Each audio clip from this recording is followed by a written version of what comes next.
সামাজিক যোগাযোগ মাধ্যমে সম্প্রতি একটি ভিডিও ঘিরে ব্যাপক চাঞ্চল্যের সৃষ্টি হয়েছে। ভিডিওতে দাবি করা হচ্ছে, জাপানের এক যুবক কুকুরের মতো দেখতে ও জীবনযাপন করতে প্রায় 220 কোটি টাকা খরচ করেছেন। এমনকি অস্ত্রোপচারের মাধ্যমে তিনি নিজেকে কুকুরে রূপান্তরিত করেছেন বলেও প্রচার করা হচ্ছে। তবে অনুসন্ধানে জানা গেছে, ভাইরাল দাবিটির সঙ্গে বাস্তব ঘটনার মিল নেই।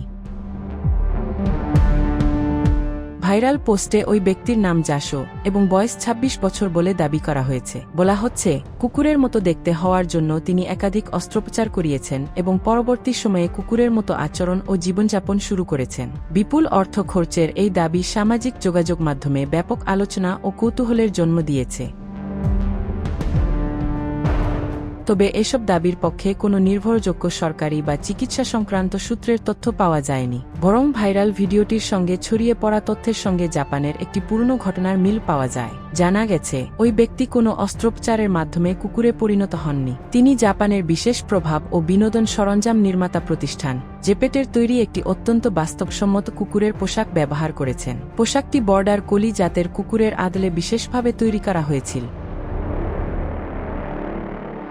প্রতিবেদন অনুযায়ী, পোশাকটি তৈরি করতে প্রায় 20 লাখ জাপানি ইয়েন খরচ হয়েছিল, যা ভারতীয় মুদ্রায় আনুমানিক 11 থেকে 14 লাখ টাকার সমপরিমাণ। বিশেষভাবে তৈরি এই পোশাকটি সম্পূর্ণ করতে প্রায় 40 দিন সময় লেগেছিল বলেও জানা যায়।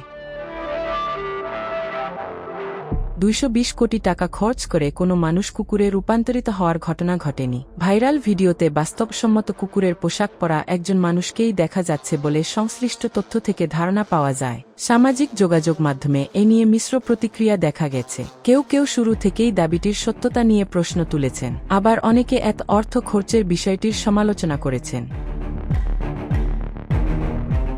তবে সবচেয়ে গুরুত্বপূর্ণ বিষয় হল, মানুষকে অস্ত্রোপচারের মাধ্যমে জৈবিকভাবে কুকুরে রূপান্তর করার দাবিটির কোনো নির্ভরযোগ্য ভিত্তি নেই। ফলে 220 কোটি টাকা খরচ করে জাপানের এক যুবক মানুষ থেকে কুকুর হয়ে গেছেন। ভাইরাল এই দাবিকে বিভ্রান্তিকর বলেই প্রতীয়মান হচ্ছে। বাস্তবে এটি একটি অত্যন্ত বাস্তবসম্মত কুকুরের পোশাককে কেন্দ্র করে তৈরি হওয়া ঘটনা, যার সঙ্গে অস্ত্রোপচারের মাধ্যমে মানুষকে কুকুরে রূপান্তরের কোনো সম্পর্ক নেই। Desk report.